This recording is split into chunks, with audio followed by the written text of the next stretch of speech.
kick off the recording so that everyone who is either on activity or holidaying at their leisure in this beautiful holiday season can catch up on our session later. But welcome everyone, 103 we're up to, and another Connect and Share with Outdoors New South Wales and ACT, and I'm Laurie Monge. We have a fabulous guest speaker, but before we do that, we're going to do a bit around the grounds and discuss what's going on. And it's NAIDOC week. So in our true traditions that we do here, I wish to acknowledge our traditional owners that are from the lands that we come today, but also pay my respects to elders past and present. And really, I love the theme of this year's NAIDOC week: get up, stand up, show up. Isn't that such a great way to discuss how we need to work with our traditional owners? And as we use the land for everything that we do, we need to connect with the people that know it best.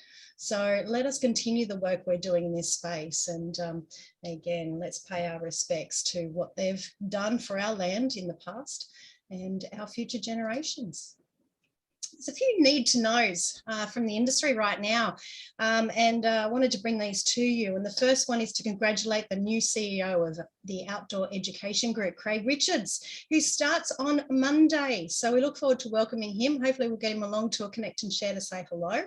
And I wanted to say a big thank you to Bruce Wilson for his work in temporary holding the fort and making sure that things kept ticking over while they searched for their CEO. And yeah, as I say, it'll be great to work with Craig and his team as we do, and we welcome him to the industry.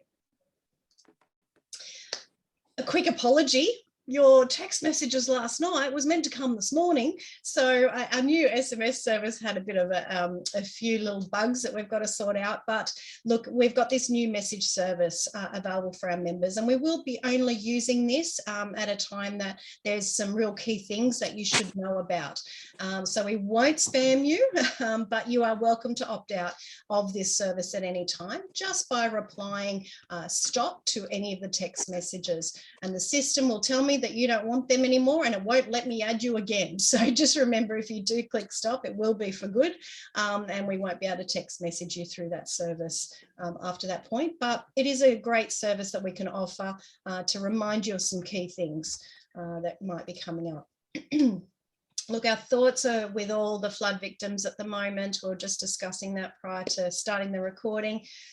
We've got some certain camp operators that are really ready to start mopping up again, but there is 4 areas that you can look at for that flood assistance. So please jump onto any of those websites. If you Google that name, it'll come up straight away and certainly show you some of the opportunities for flood funding that are currently around. There probably will be some more opportunities, and I'll make sure that we bring them to our members quickly and efficiently so that you're aware of what you could get access to. This is actually a really great initiative by the Department of Education. It's a workforce readiness program.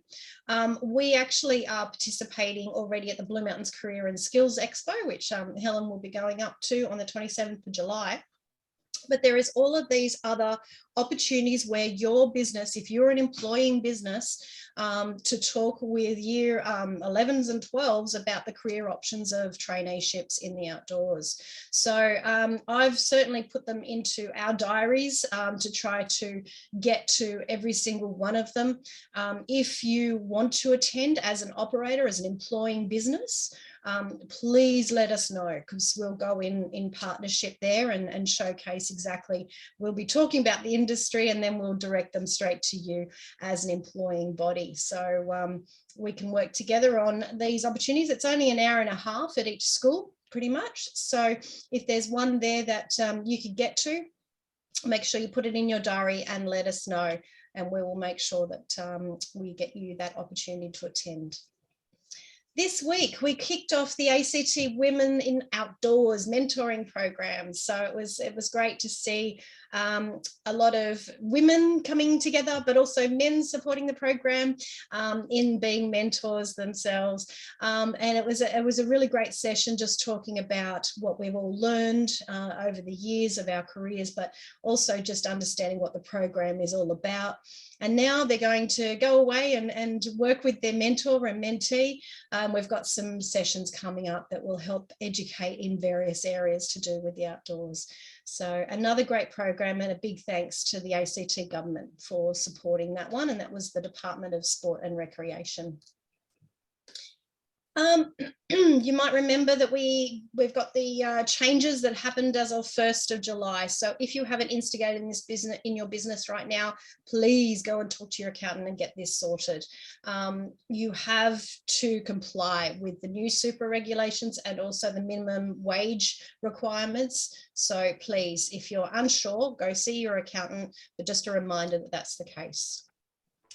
The OEA awards close next week. So if you've got an amazing educator that is out in the outdoors that you would like to recognise, please nominate them through the Outdoor Education Awards process. They'll be recognised at the National Outdoor Education Conference, which, as you all know, you should all recite off the top of your head by now. It's in Lura in September. So yeah, let's start recognising those that are deserved. And ACT nominations for the Tourism Awards are still open until today. So you've got till 5 o'clock if you want to enter those awards. New South Wales is now closed, but we wish everyone who's going into those awards a hell of a lot of luck, and hope that they actually enjoy that process of going through that awards process. Grants. Okay, just a reminder, you've heard me talk about these for the last couple of weeks, but again, just reiterating, we've got the MOX grant, which is a music and overnight camps grant. That's in retrospect to the term 4 closures of last year. Please make sure you get in and get your funding from there. The Event Development Fund. So if you're looking at a regional event, something like we've talked about the FOC, which was a great event. And I'll just mute David for a minute. And the other one is Strengthen Business Program. So that is for the ones that struggled through the fires and they've got access to some one-on-one mentoring and facilitation support in their business. We Join Variety is still open. So we mentioned that one last week about inclusive access. If there is areas you want to increase your access to your property, to your activities, change some of the systems and process to be inclusive, there is a fund there that can help provide that. And the Mental Health Month, that again closes today. So it's only $500 to $1,000, but if you've got an idea to instigate something, that money can certainly go towards that. So jump in and apply. Have your say. We had the Guns of Stone close last week, so I hope you all certainly put in for that. I know Brian and myself did, but yeah, if anyone missed that opportunity, hopefully we'll get some outcomes and we'll report that accordingly. But this was Thomas. Remember Thomas came to us last week on his research project. This is just a reminder there. If you want that link, I can put it in the chat once Mark starts speaking, but it is really important that we participate in this type of research to ensure that we get a good quality of content, and he's really looking at nature-based activities, which is exactly where we all play, of course. So let's have our say and help him derive some of the recommendations. And I can't stress enough, if I could just talk about this and this alone, I would. This is incredibly important for everyone to jump in on, which is the ABS reflection on the ANZCO codes. For those that are in business, you would only well understand the importance of ANZCO. It does set ideas on how government funds, how government responds, the needs of different industries, and also it has, as it did over COVID, marks who should get funding for various compensation or other opportunities. So we know right now that ANZCO is not really set up for our industry. We need to jump in, we need to talk to this and get some good categorization so that it fits our industry well. That way we'll be more recognised as a contributor to an industry, and also hopefully get some ongoing support in development needs going forward. So please, the website's easy, consult.abs.gov.au. I feel like I'm on a radio. Events. Okay, Noek, definitely you all know this, but yeah, just reiterating to get your tickets. It is less than 3 months away now. So yes, it's definitely happening, and jump in and get your tickets. So we have the beautiful Mark who's with us today, who is just so supportive of recreation. And mind you, he's holding many positions right now. So thank you so much for being here, Mark. And it's really important that we keep your content front of mind for a lot of people. But also, I know you're going to talk about the risk side as well, which we'd love to hear more about. So over to you. Cool, thank you. I'll preface by saying I've never done this risk talk before. This is something brand new that we've whipped together, so I apologise if it doesn't come across all that fantastic. You'll be fine. Yeah, I will be at that National Outdoor Education Conference. You so will. It'd be great to meet some of you face to face, which would be amazing. So yeah, so the first thing I'll touch on, which Laurie sent through, is reporting. So obviously reporting comes under the 10 child safe standards that are being implemented.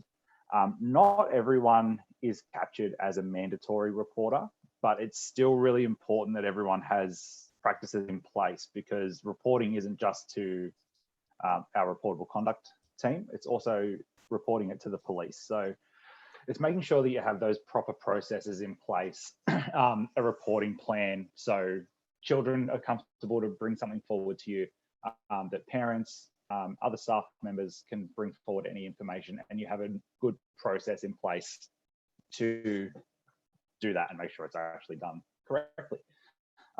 Serious incidents, or where you think someone is immediately at risk of harm or abuse, the best thing you can do is call 000 straight away. If you think it's at home that something's happening, it could be another staff member of yours that you think something's happened, or they come to you straight away and say something's happened. It's police straight up off the bat. It needs to be treated really urgently, really carefully. So that's just really important. That, again, reporting does come under one of the standards. If we ever came out and looked and wanted to assess where you sit with that, that is definitely something that we'd be looking at to make sure that plan's in place, to make sure everyone knows what they need to do. That's about all I'll say on the reporting part.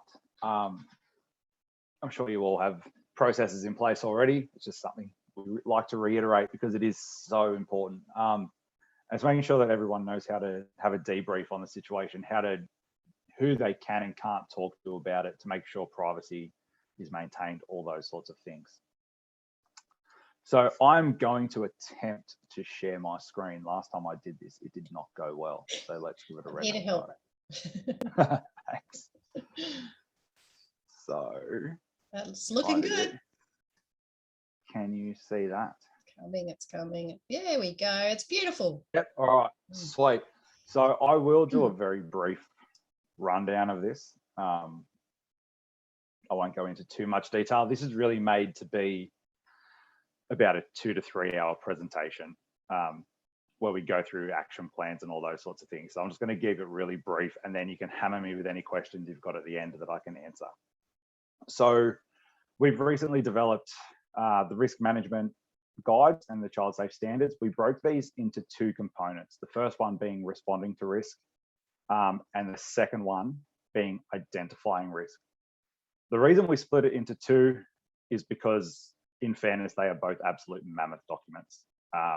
There's a lot of information in there to try and get through. So we thought breaking it down into the 2, one where you can identify, and then one where you know how to respond. Both of these have action plans in the back and templates that you can use if you don't have something there already. But like I said, this is made to be a 2 to 3 hour training course, where we run through every single step of it. So if anyone is interested in any of that, we do have the webinars and workshops. We are now getting back into the face-to-face training as well, which is amazing. If you go to our website under training, it lists all our upcoming stuff, if this is something that does interest you, that you want to get a bit more information on.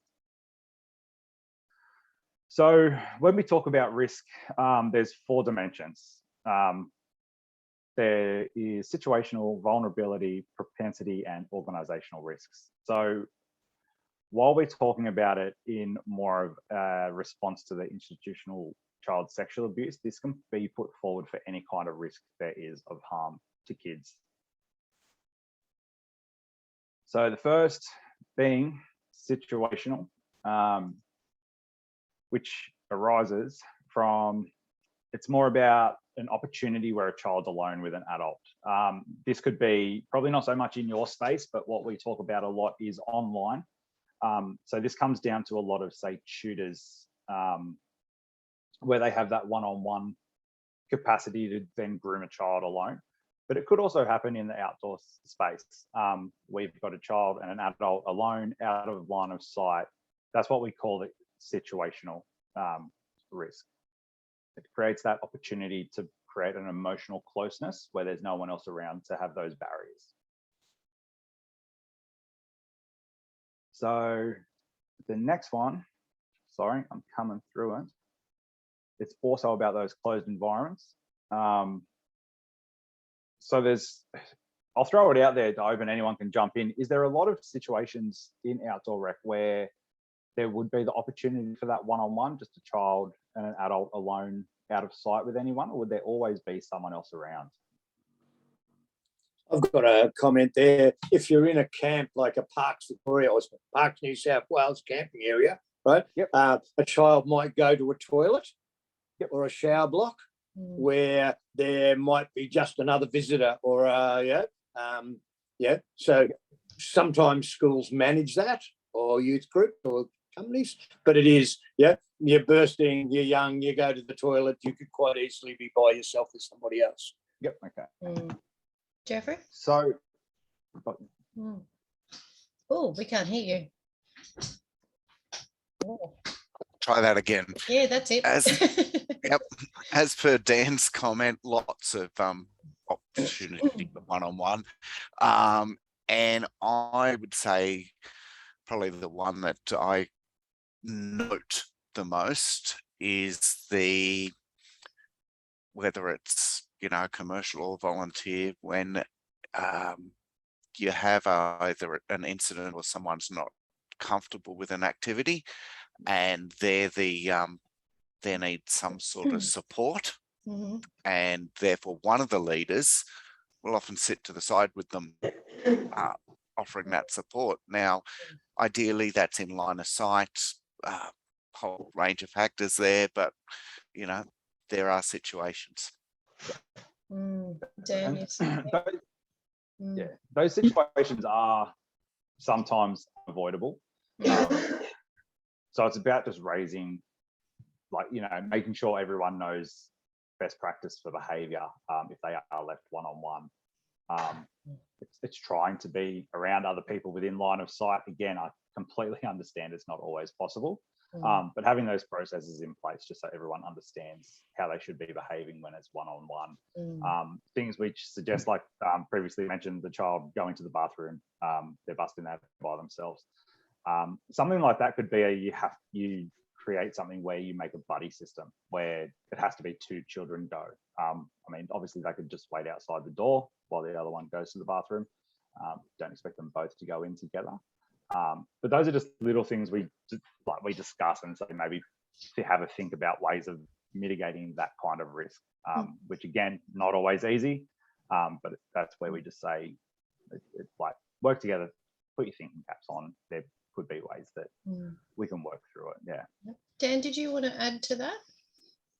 Yeah, without going into all the mitigation strategies, of which obviously there are plenty. Every time you abseil in or out of a cave, there's always one student down there first with the leader, or at the top end abseiling in last. Same sort of thing in canyoning. You might be getting a group through a squeeze, so you're spotting someone through last or first. There's lots of opportunities where you are one-on-one. So yeah, I think, clearly the mitigation and briefing and all that sort of stuff can support that, but it's unavoidable in a lot of cases. Yeah, 100%. Yeah, totally understand where that would come in, where it is unavoidable, especially in your space.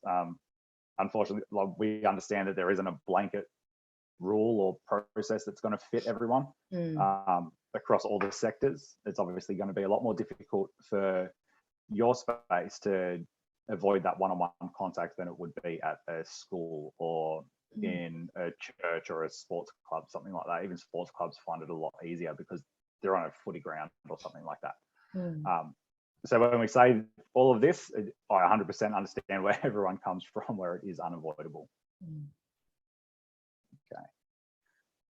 So we'll move on to the next sort of risk, which is vulnerability. When we talk about vulnerability, it could be a child with a disability or learning difficulty, something like that, where they need that little bit of understanding, or they might not completely understand what is going on. Research has shown that children and young people who have an elevated vulnerability are higher risks, and unfortunately are in the higher category of abuse.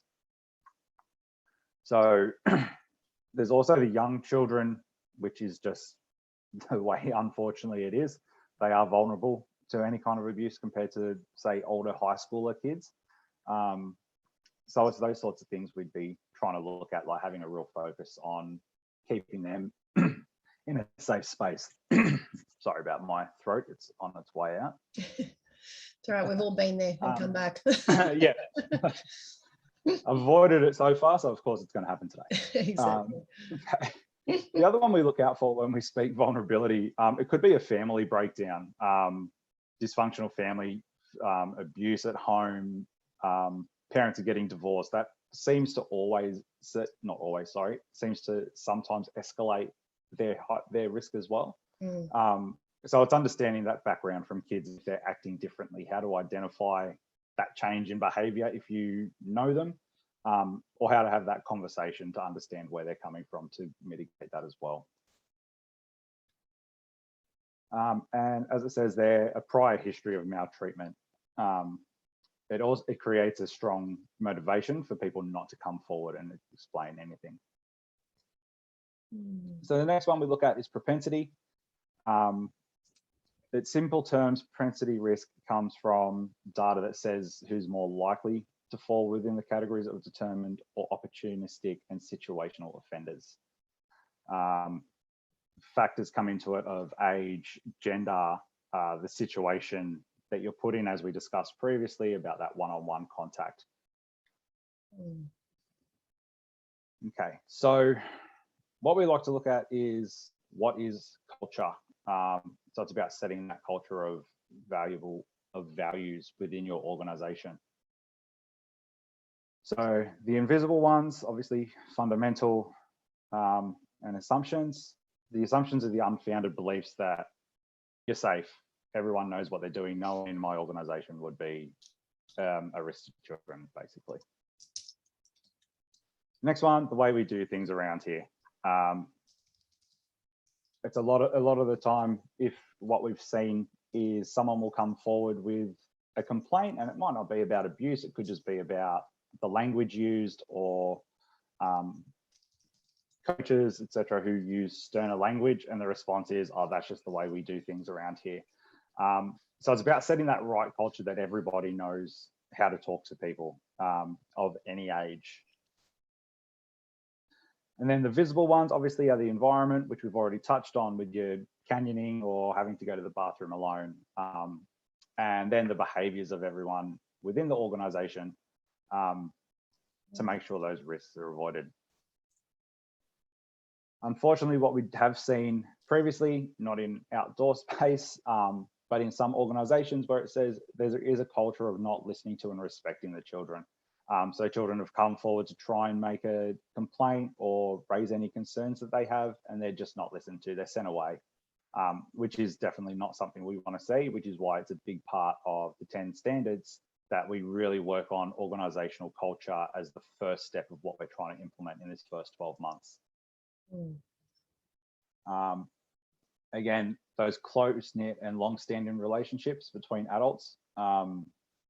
Oh, I know Mark is a good bloke. No, the kid's just taken what he's said in the wrong way or something like that. It's about getting rid of all of that. And anything that's raised has to be taken seriously, even if you think someone's a good person. And it's really important that you have internal disciplinary processes. This is the other things we'd look at where in your reporting process and policy, if we would ever come out and do an assessment, we want to see those processes in place. How would you handle it? Okay, so these I'm going to really briefly go through because there is a lot of steps here. So there's different kinds of abuse in the risk management process. You'll see a couple of these are doubled up. We've got to identify, assess, protective strategies, and review. So step one is identifying the settings you operate in where adults interact with children. So that would be all of your space where there's going to be children, there's going to be adults. So it's pretty easy identification. Step two, identify the risks of harm and abuse in each setting. Sorry, went a bit too far ahead. So that's all the settings. So again, the bathrooms, if it's in a camp, in the cabins, all those sorts of things, establish and understand what kind of risks of harm there are.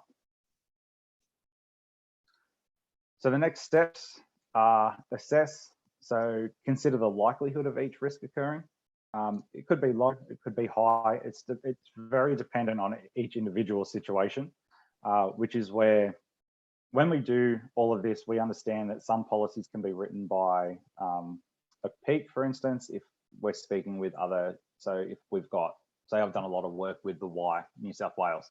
The Y can write a great range of policies that overarch all their centres. But then when it comes down to risk management, each individual location has to do your own. There's no way anyone can do this for you. It's an on-site thing. And then we have to consider the consequence of each risk occurring. Also, it's not about abuse, it's about harm. So if a child injures themselves, could it have been avoided? What kind of reputation does that then leave? Will people go, oh, well, they have unsafe practices. This child fell and broke their leg. I'm not going to be sending them there.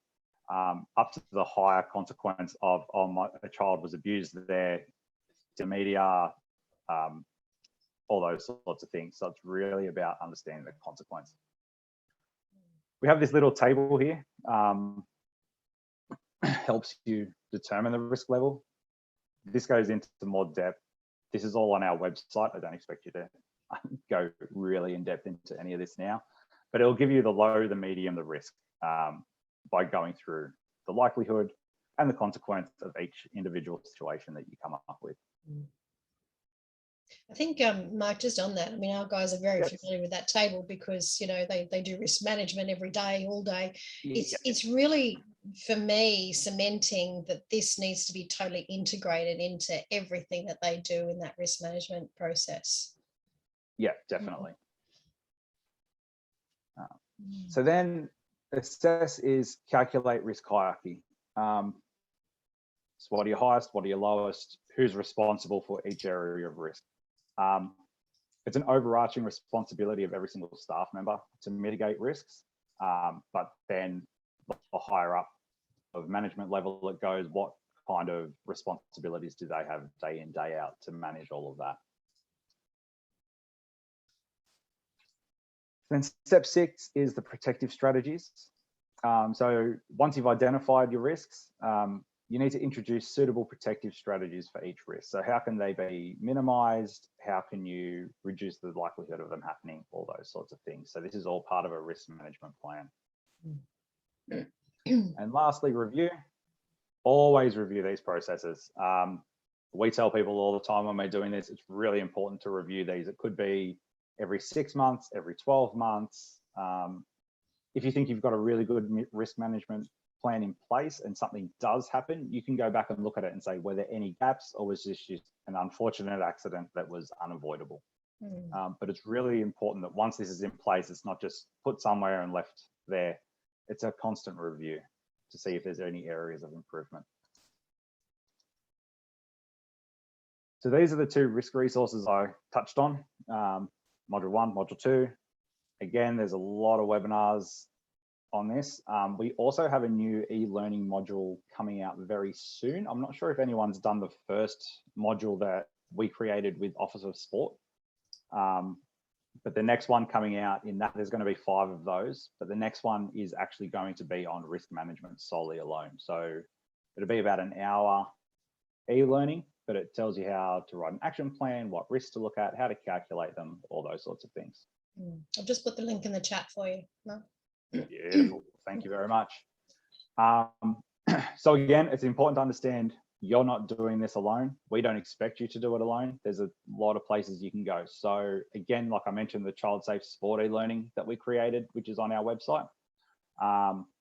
All the resources available on the Office of the Children's Guardian website, Outdoor New South Wales ACT, obviously. Office of Sport is also doing a lot of work in this space. We work closely together. I meet with Office of Sport every 2 weeks, if not weekly at the moment, about all sorts of things, but it's also about how we can work together to get this out to everyone in the sport and rec space. And lastly, me, I'm your go-to person for anything to do with child safety, to be honest. So annoy me as much as you like. I love it. You can email me, you can call me. Stop gritting your teeth, Mark. Stop gritting. You can stalk me on LinkedIn. Do whatever. I'm here to help you. Like, this is my job. This is what I'm paid for. This is why I got into this space, because I just want to help everyone get everything done the right way. So I have no complaints. If you want to email me 50 times to make sure you understand what's going on and get my help, I don't have a problem with that whatsoever. Awesome. Just a couple of quick ones. The resources we're currently doing and we're going to be doing workshops on, these are the resources currently available. There's codes of conduct, empowerment and participation for children, and obviously the risk management guides. And then there's a whole other bunch that we're getting developed now that we have an entire new resource team, which is how to write child safe policies, your reporting obligations, which will be great, which we touched on earlier. This will help you get those plans and processes in place. And then how to do safe recruitment as well. And finally, the big one is help each other out. It's really important that you're not in this alone. You all work in the same space. So if someone has a great idea, feel free to share it with everybody. Because it's just really, really important to work together. That's how you're going to make the strongest practices. So yeah, I'll throw it to questions. Love that ending. Love the ending. That's great. Yes, something I advocate a lot for. No, that's great. So I'll stop sharing. Mm-hmm. But yeah, if anyone's got any questions, hit me up. But something else I will touch on. I met with Dylan Jones. Yep. His surname, Yep. from Valley Outdoors. Mm-hmm. Probably about 7 weeks ago, and we actually he came up with. I'm not going to try and steal his thunder. The thought process of, I understand at the moment it's a bit crazy with school holidays and all this weather affecting camps and all those sorts of things, but doing maybe a 1 to fortnight quick workshop on every single standard. So 1 week it would be about how do you write your child safe policy and actually working through the bones of it together, and then you go out and fill it out by yourself. So doing so many roles and wearing so many hats and getting so many people on board, I did drop the ball on this one a little bit. It's taking a little bit longer to get up and running. But once that happens, keep an eye out for that. Everyone would be welcome to come along, because again, it's all about me helping you, basically. Brilliant. That sounds great. Yeah. Yes, he does come up with these ideas, Dylan. It's awesome. Yeah. Very good. It was great. So he reached out to get in contact with myself and Mia Jenkins from Office of Sport to see what we could do and put together. So, and there was even the suggestion of maybe if we can't get enough people to come in with everything else going on, it would be me filming myself basically for 45 minutes, going through it all. You can watch it at your own time. Do it on your own and then come back to me with any help. So yeah, that's good. They're the sorts of things I'm available for. So like when I say hit me with anything you want, hit me with anything you want. Awesome. Great, guys. Any questions for Mark, specific or non, or just ideas like Dylan's? Anything that will help get a little bit more compliance and understanding of these the child safe practices? Laurie, the only thing I'd throw in there, just more of a comment than a question, is this is something we're coming up with our school clients at the moment for outdoor providers, is we are looking at Do they have their working with children systems and processes in place? So it is becoming something more that more schools are aware of, that will be clients of outdoor providers, and they will be asking. So I think it's really a good timing on this, and great to see that that's really getting developed as part of the standard practices for outdoor providers as well. So yeah, so it's excellent. So thank you. Yeah, really good. And a There's question some really for good you, stuff though. going on. Yeah, sorry, Mark. I was just going to say, David, do you ever find, and Mark, you might also have some experience in this, where the school and the provider that they're hiring as a third party provider are at conflict with any of these processes?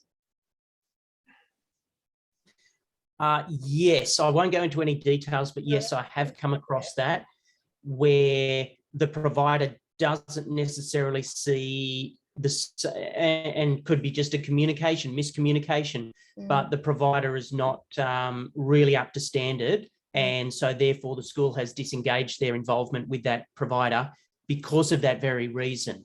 And so yeah, it's not common, but it's certainly something that we've seen over the last 12 months in some of the work that we've been doing. And that's been an area, thank you for confirming that I've been a bit nervous about watching some of the activities. So Mark, maybe we'll have a chat offline on how we might be able to get some communication along that line out together. Yep, definitely.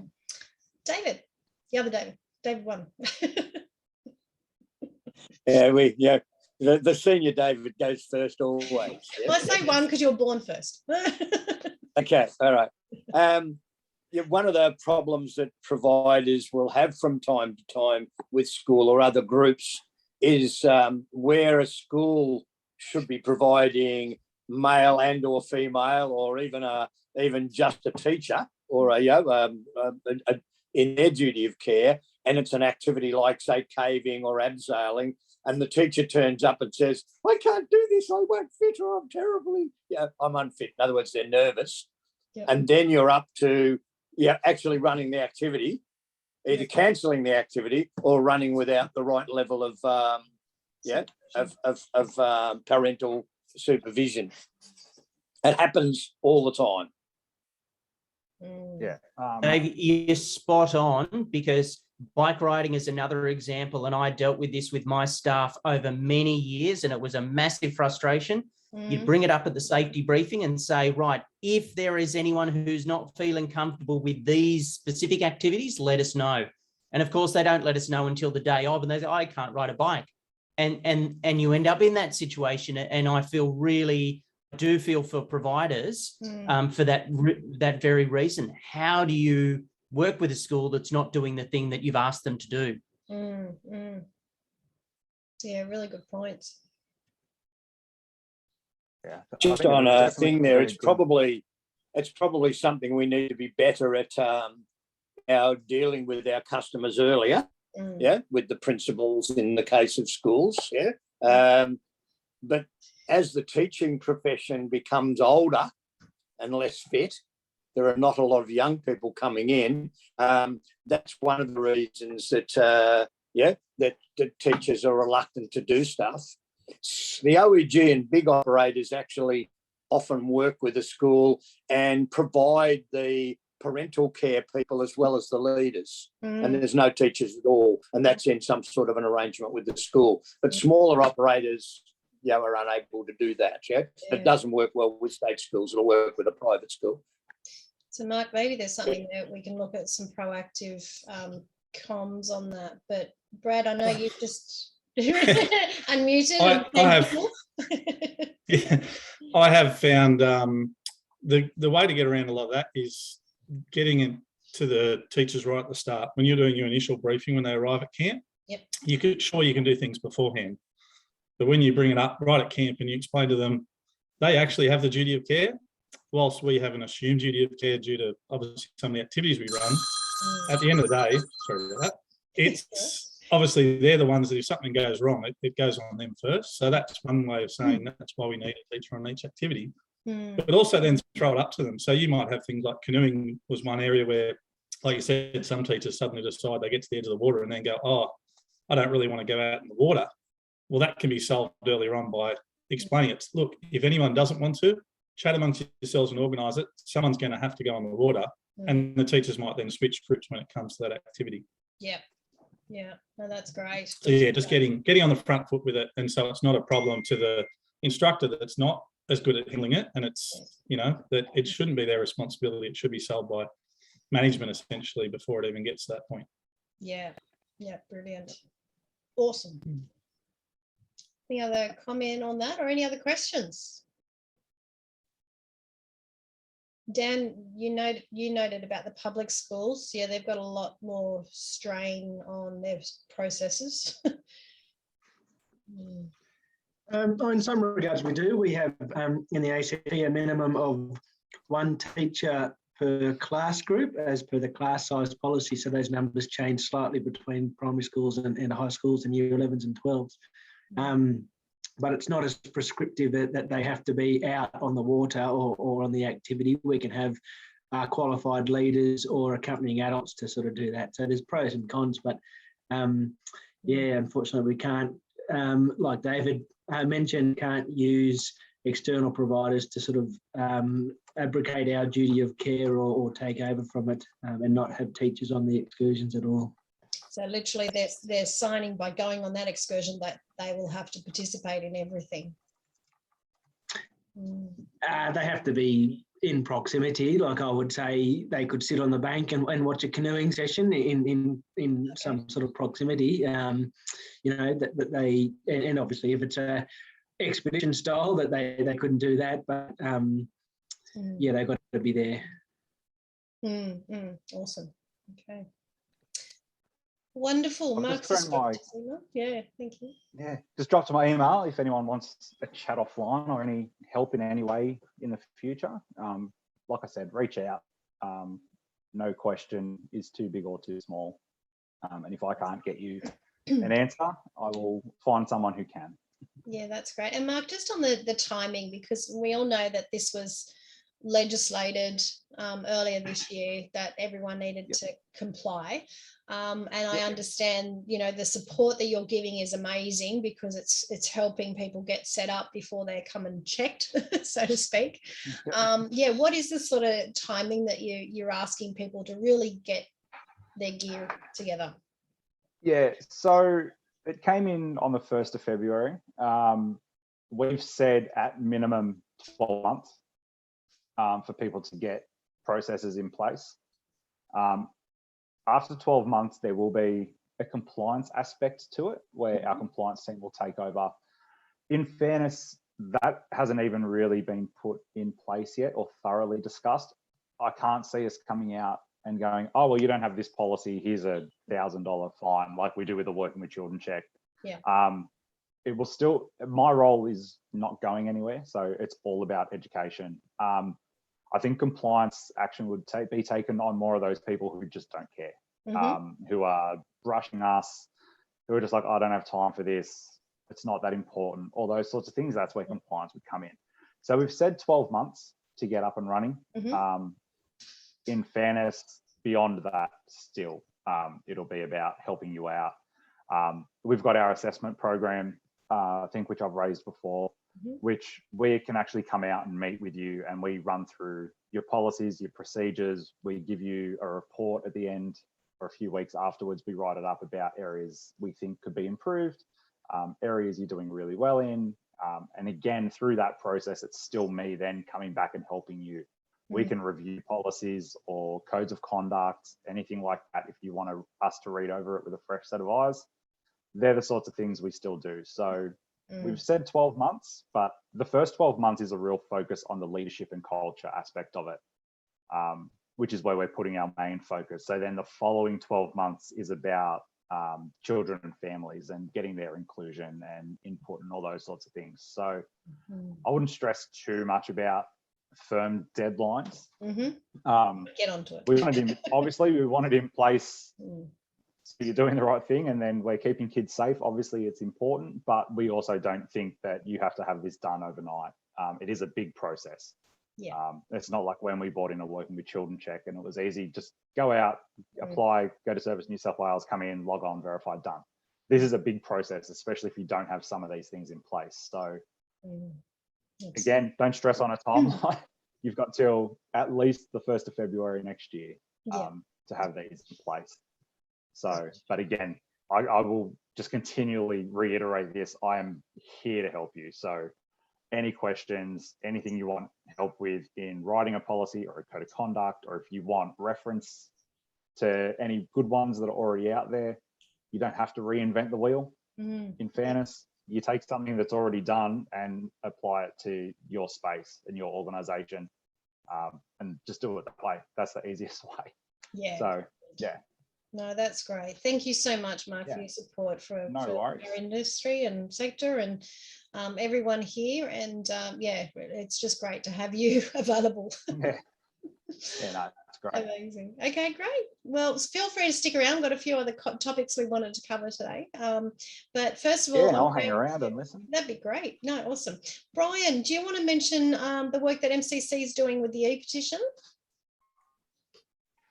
Yes. So we've started an e-petition to have hopefully a debate in the lower house about trail and adventure trail riding. I guess this is all part of our vision that we want trail and adventure riding to be acknowledged as a legal, legitimate, sustainable, active recreational activity, which currently it isn't. We've not been down this process before, so I guess it's a bit of a learning curve for us. To trigger a debate, you need 20,000 signatures. We're currently just shy of 19,000, so we're almost there. Part of the process, I guess, we found was that you write the e-petition. We didn't initially realise that there's a 250-word limit on the petition. Our first attempt was well in excess of that, so we then had to sort of cull back what you could actually say and what you could actually ask for. So we are asking the Minister of Environment to consider funding a strategy, because New South Wales may be the only state that doesn't currently have a strategy for trail and adventure riding. So, you know, activity in New South Wales is largely uncontrolled. So no wonder there's sort of friction points come up with the activity if there's no guidelines or plans about how you sort of manage it. Second thing we're asking for is also about recreational registration, something that we have been asking about for some time. We ran a survey of riders and 75% said that if there was a scheme in New South Wales similar to that in Victoria, that they would take that scheme up.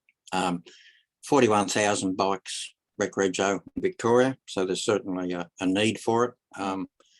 Question comes, you know, what are those 41,000 or 41,000 bikes doing in New South Wales? I think probably the majority of those are probably riding around unregistered, because the rider doesn't see the value in spending $500 on full registration for something that they may use, you know, only a relatively low number of times per year. So we can get rec rego, it gets their bike registered, gets them with a license, which means that they in some situations can then ride legally. So yeah. So for those that don't know, at the moment, a trail bike has to be fully registered like a car does if it's to be used, is the question here. And a rec rego is sort of, how would you describe it, Brian? A subsector of that's only used for recreational purposes. So it's a less cost, but people can do it for recreation only. Yeah, so Victoria, there are restrictions about where you can ride. You can't ride it in built-up areas. As I say, 41,000 have taken that option up in Victoria, so it's certainly quite popular. With the debate, you've got to have a sponsor, which is currently the member for Clovelly, I think it is. But we do know there are a number of other MPs who I think we can convince to add to the debate when it does come up. As was a bit disappointing it was restricted to 250 words because there are a number of other issues that we would have liked to include. So hopefully with that debate, we can sort of get it to open it out, ask some of those friendly MPs to raise issues that are not directly raised in the petition. But I think also benefit is that, we can demonstrate that, yes, this is an issue that, 20,000 people in New South Wales see as worthy of having a debate in Parliament about. So I think that would demonstrate to people that, hey, it's not just half a dozen guys having a whinge. It's 20, at least 20,000 who are willing enough to put their hand up and put their signature to a petition.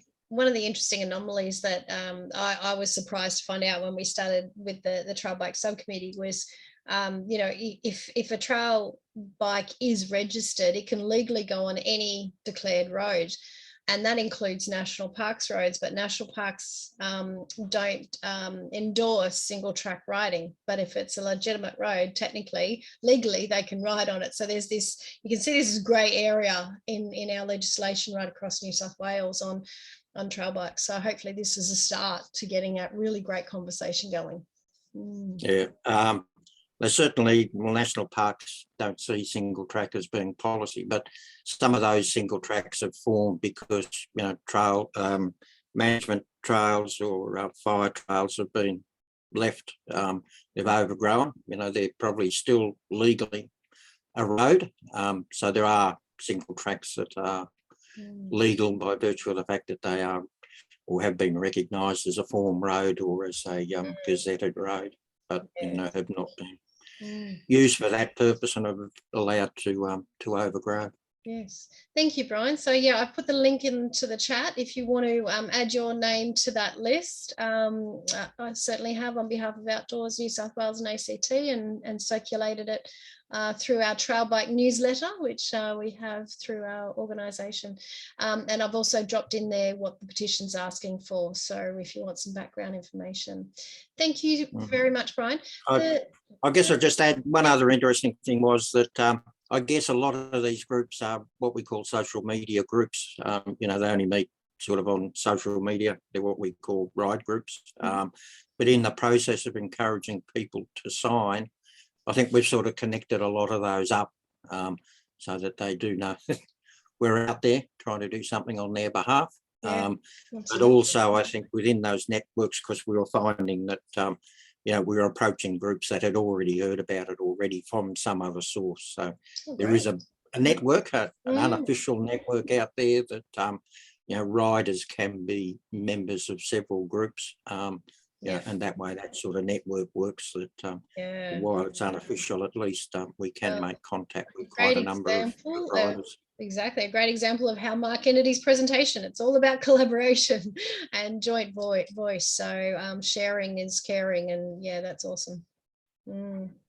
Very good, thank you. Okay, thanks for that. No worries. Now the other topic I wanted to throw in, it might be a bit of a bomb. We'll see how it goes. But I want to raise the question of COVID 3.0. We're seeing obviously a huge wave of COVID. We're seeing influenza. We're seeing respiratory things.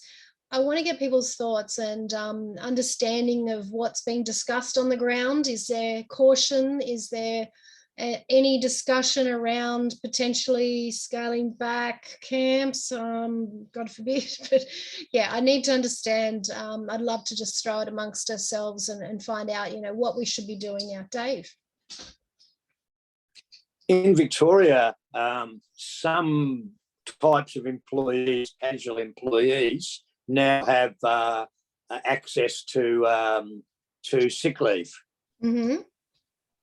I haven't had a look to see how it works yet. I don't know whether the government pays it or the business pays it or what happens, but it might be something because most of our employees are casual, across the whole industry, I would suggest.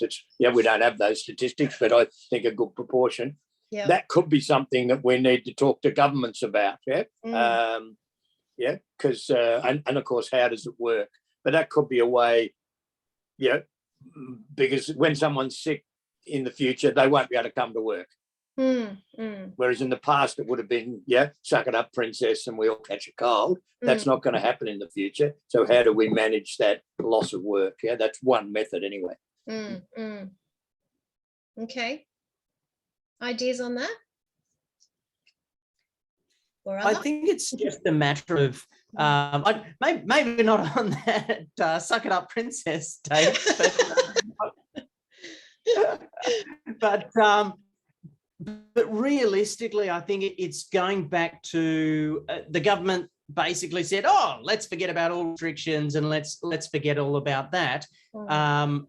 I think it's really just sticking with those original COVID plans. What do you have in place? Following up that, you're being extra cautious, testing people before they go, masks on in confined spaces, maybe splitting the meal times, or really just going back to what we were doing initially to get camps back up and running, rather than going, oh well, no, it's now not safe enough to go on camp. But it's just that common sense approach, and I think we really did have a good approach as an industry to get ourselves back up and running again. And I think just really being that more conservative approach back again to deal with the next wave, rather than going, oh no, it's all too hard. That would be my take on it anyway. Sorry, I'm just giggling to myself because Helen must be so exhausted. She's popped out of this meeting so many times because of her internet and bounced back in again. Oh, it's terrible. I don't know what's going on. I keep watching her disappear and pop back. Sorry, David, I was getting distracted.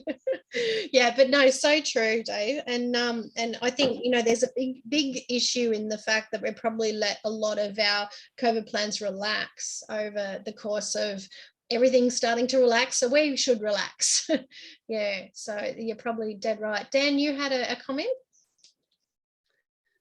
Yeah, I agree with both Dave and both Daves, I guess. Day one, day two. In the ACT, we've had about, particularly the last month or so, about 10% of our schools at any one time, public schools, on rolling COVID closures or closures of year groups due to illness and staffing shortages and things like that.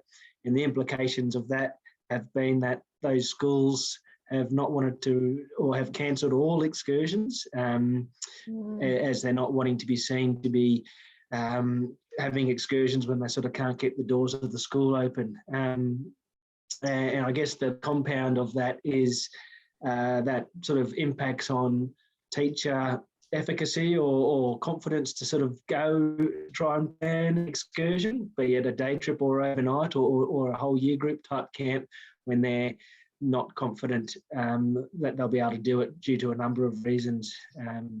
So I think that's particularly for our public schools with our staffing issues, and I think it's pretty much a national issue with teacher shortfall at the moment. Something that will be a fairly big challenge for our providers trying to cater into that market. Yeah. You're dead right. It's really bad when you're trying to keep a school open and, you're saying, let's continue all the other activities. Brad, I'm interested to hear from your perspective. Is there anything that you're hearing from the schools? Sorry, I must admit, I was just switched away for a second. Oh, that's all right. That's okay. To what? Yeah, just in relation to the COVID 3.0 and flu and all of that, is there any talk of scaling back activities in the outdoors or no, not at all. Okay. I think the general consensus is let's just push on and ignore it and hope everything's okay, because I think they're all just sick of things being cancelled. So I had quite a lot of pressure last year in the middle of it all from schools wanting to come on camp, and I'm trying to tell them, look, sorry, the government says you can't. And a lot of them were sort of, can we get around this? I mean, it goes to show, I think they realised with the industry sort of shutting down for so long that they see the importance of kids wanting to get on camps. So, it hasn't even remotely come up at the moment. Okay, good. Yeah, I mean, Dan was sorry. Let me just get this dog outside because obviously he needs to go.